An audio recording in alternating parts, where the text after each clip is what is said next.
మీ వెనకాల ఒక విగ్రహం పెట్టారు. హ్మ్. ఏంటి సార్ ఆ విగ్రహ ప్రత్యేకత ఏంటి? రాజరాజుడు, దేవేంద్రుడు, దేవతలకే రాజు. ఆ! ఆయన గురించి నేను మీకు మొత్తం ప్రత్యేకంగా, వివరంగా చెప్తా. ఓకే. రైట్. సో, తర్వాత హ్మ్. ముఖ్యమైన సమస్య సార్. అంటే అన్ని వాస్తు కంటే ముందు హ్మ్. ఉద్యోగులు నిలబడట్లేదు. ఏ ఓకే. ఆఫీస్ పెట్టినా గూడా హ్మ్. ఆహ్, బాకీ వాళ్ళ దగ్గర నుంచి ముఖ్యమైన అధికారుల వరకు హ్మ్. ఎప్పుడుంటారో, ఎప్పుడు పోతారో తెలియని పరిస్థితి. హ్మ్. ఈ పరిస్థితి మారాలి అంటే ఏమన్నా వాస్తు మార్పులు గాని ఇట్లాంటివేమైనా చేయాల్సుంటుందా?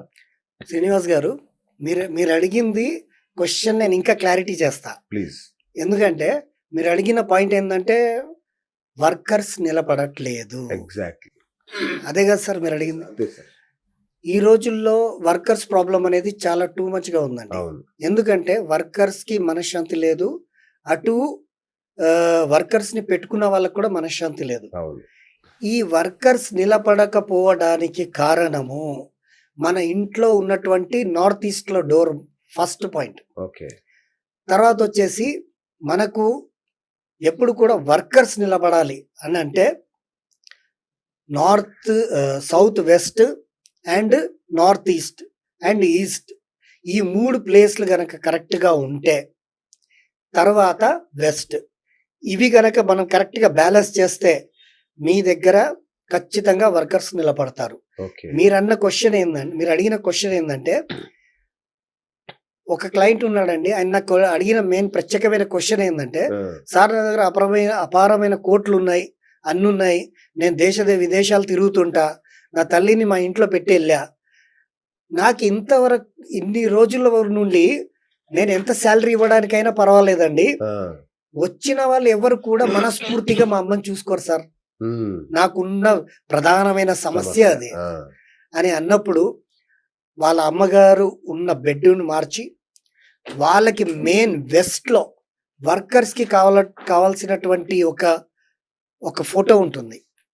వర్కర్స్ నిలబడాలంటే. ఆ! ఆ ఫోటో వెస్ట్‌లో పెట్టిచ్చి, ఓహ్!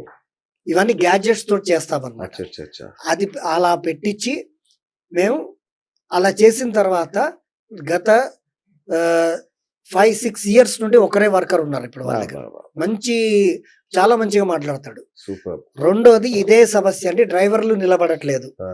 డ్రైవర్లు అవును. పదే పదే అవును. మారిపోతున్నారు అవును. అన్న ప్రాబ్లమ్ ఉండేది. వాళ్ళకి కూడా వాళ్ళ జాతకాన్ని బట్టి మన దగ్గర మనం ఒకరి దగ్గర సర్వెంట్ అవ్వాలనేది ఉంటది. ఆ! మనకొకరు సర్వెంట్ అవ్వాలనేది కూడా ఉంటది. ఓకే. మనకు సర్వెంట్ అవ్వాలి అన్న వాళ్ళ ప్లేస్ మన ఇంట్లో ఎక్కడొస్తుందో చూసుకొని, ఆ ప్లేస్‌లో ఒక గ్యాడ్జెట్ అనేది పెట్టాం. ఎలాంటిది? ఇటు ఓనర్, అటు వర్కర్ ఇద్దరు కూడా ఎలా ఉంటారన్న కలిసిమెలిసి ఎలా ఉంటారన్న ఒక ఫోటో పెట్టాం.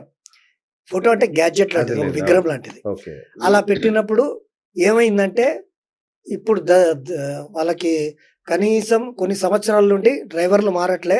ఒక్క డ్రైవర్‌పై ఇద్దరు డ్రైవర్‌లను పెట్టుకున్నారాయన. అడే! సూపర్బ్. మంచి చేసుకొని డ్రైవర్స్‌కి ఉండడానికి కూడా ఇల్లిచ్చారు సార్. ఓకే.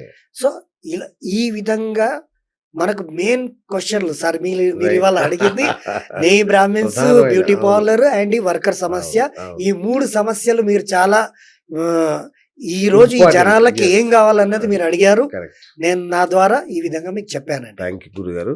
అట్లా ఇంకొక చివరి అంటే చివరి అంటే చివరి గాదు. ఈ సీరీస్‌లో ముఖ్యంగా ఇప్పుడు విశ్వకర్మ జయంతి అని జరుగుతుంది గదా గురుగారు. అవునండి. ఏంటి ఆ విశ్వకర్మ ప్రత్యేకత ఏంటి? ప్రకాశుడు. అచ్చా! ఏంటి ఆయన ప్రత్యేకత? విశ్వకర్మ ప్రకాశుడు విశ్వానికే ఇంజినీర్. ఓకే. దేవతలకే ఆయన గాడ్‌కే ఇంజినీర్ ఆయన. ఓకే. అంటే దేవతలు అన్ని చేయలేక కాదు. ఆయన దేవతలు బ్రహ్మ, విష్ణు, మహేశ్వరులు ముగ్గురు కలిసి ఒక్కొక్కరికి ఒక పని అప్పజెప్పారు. ఓకే. సప్త ఋషులకు మీరు ముహూర్తాలు పెట్టండయ్యా అని చెప్పారు. అవును. ఇంద్రుడికి ఏమన్నారు? నా పక్కనే ఇంద్రుడున్నాడు ఆ! అని మీరు చూపిచ్చారు. అవును. ఈ ఇంద్రుడు దేవతలకే రాజు. ఓహ్! ఈ ఇంద్రుడిని ఎప్పుడు గూడా మనం కామెంట్ చేయగూడదు. అచ్చా! ఆ ఇంద్రుడి యొక్క అనుగ్రహం గనక ఈయన మనకుంటే ఇంద్రలోకాధిపతి ఇంద్రుడా? ఆ! ఓహ్! ఓకే. ఆ ఇంద్రలోక అధిపతి దేవతలకు రాజు. యెస్. దేవతలు కూడా ఈ ఇంద్రుడొస్తే లేచి నించుంటారు. అవును. ఎందుకంటే ఆధిపత్యం ఇచ్చారు గదా! కరెక్ట్. కాబట్టి భగవంతుడి ఇష్టం లేనిది ఏది జరగదు. కాబట్టి ఆ ఇంద్రుడికి అంత పవర్ ఉందన్నమాట. ఇంద్రుడు కి ఆ పవర్ ఇచ్చినప్పుడు, సప్త ఋషులకు ఆ పవర్ ఇచ్చినప్పుడు, మరి సృష్టిని నిర్మించడానికి గూడా ఒకరిని ఎన్నుకొని ఉంటారు కదా! అవును. ఆ ఎన్నుకున్న పేరే విశ్వకర్మ ప్రకాశుడు. ఓకే. ఆయన ఆయనను ఎన్నుకున్న రోజే మన ఈ సెప్టెంబర్ సో 17వ తారీఖు రేపు. అవునండి. ఆ! ఈ విశ్వకర్మ జయంతి. రేపండి. హ్మ్. రేపు ఈ 17వ తారీఖు విశ్వకర్మ ప్రకాశుడు పుట్టినటువంటి రోజు. ఓకే. ఆయనకి సృష్టి నిర్మించడానికి బ్రహ్మ, విష్ణు, మహేశ్వరులు ఆయనకు అనుగ్రహాన్ని ఇచ్చారు. ఆయన ఓకే. ఫస్ట్ నిర్మించినది ఏంటి అండి అంటే సత్యలోకం. ఓకే. సత్య యుగం. మనకు 4 యుగాలు. అవును. కృత, త్రేత, ద్వాపర, సత్య. కలి. ఆ! కృత, సత్య 2 ఒకటే. అచ్చా! ఓకే. ఆ! కృత, త్రేత, త్రేతాయుగంలో రాముడు, హ్మ్. ద్వాపర కృష్ణుడు, కృష్ణుడు. కలియుగంలో ఇగ చూడండి. అది ఇంకా ఎవరు ఇతర లేరు. తాండవం చూడండి అవును. ఎట్లుందో. అవును. సో, ఈ 4 యుగాలకి ఆయనని ఏది నిర్మించమని భగవంతులు అనుగ్రహం ఇచ్చారు. ఓకే. ముందు కృత యుగాన్ని నిర్మించింది ఆయనే. తర్వాత ముందు ముందు త్రేతాయుగం. త్రే కృత యుగం ముందు, ఆహా! తర్వాత త్రేత, అచ్చా! తర్వాత ద్వాపర. అచ్చా! త్రేతాయుగాన్ని నిర్మించింది కూడా విశ్వకర్మ ప్రకాశుడే. ఓకే. లంకను నిర్మించింది కూడా ఆయనే. ఓహ్! స్వర్ణలంక. స్వర్ణలంక. అవును. అది రావణుడిది కాదండి. ఆ లంక వచ్చేసి పరమేశ్వరుడు పార్వతికి ఇచ్చినటువంటి బహుకరణ అది. ఆ! నిజమైనటువంటి రావణుడి లంక కాదది. ఓకే. ఆ పార్వతికి బహుకరించినటువంటి లంక అది. ఆ! నిర్మించడానికి కుబేరుడిని, విశ్వకర్మ ప్రకాశుడిని పిలిచింది సాక్షాత్తు పరమేశ్వరుడే. ఆ! పిలిచి, విశ్వకర్మ ఈ విశ్వానికి నువ్వేనయ్యా అన్ని కూడా కర్మలు అనుసరించేది.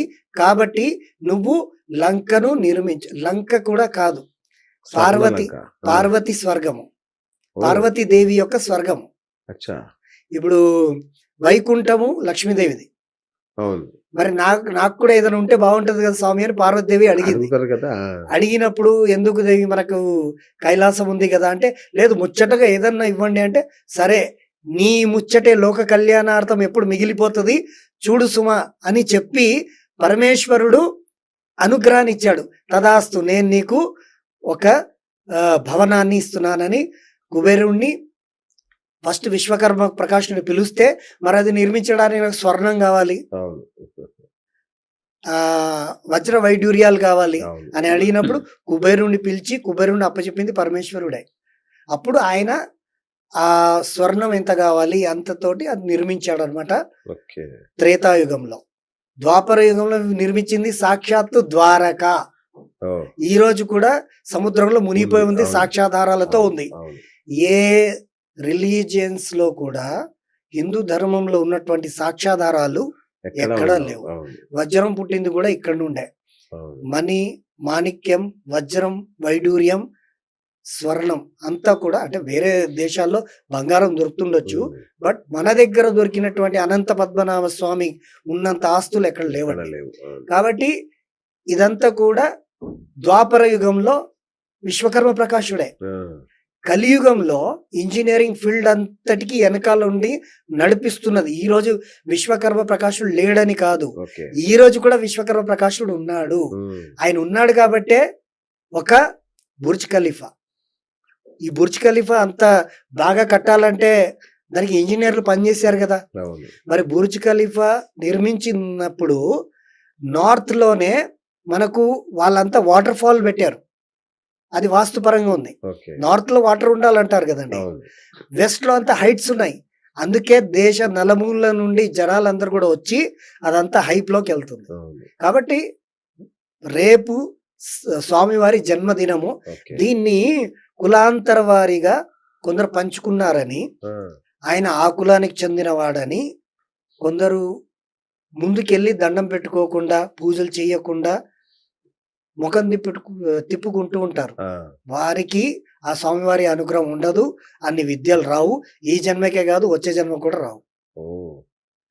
కాబట్టి ఆ స్వామివారిని ప్రతి ఇన్స్ట్రుమెంట్ ఎవరైతే వాడుతున్నారో, ఈ మైక్ ఇన్స్ట్రుమెంటే, ఈ కెమెరా ఇన్స్ట్రుమెంటే, అంతేగా. అన్ని ఇన్స్ట్రుమెంట్సే. అన్ని ఆయుధాలు. ఇవన్నీ ఆయుధ పూజ చేయాలి.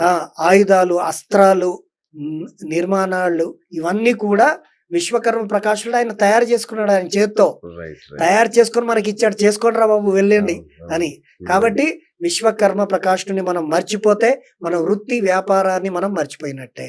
సూపర్. చాలా మంచి విషయం చెప్పారు గురుగారు.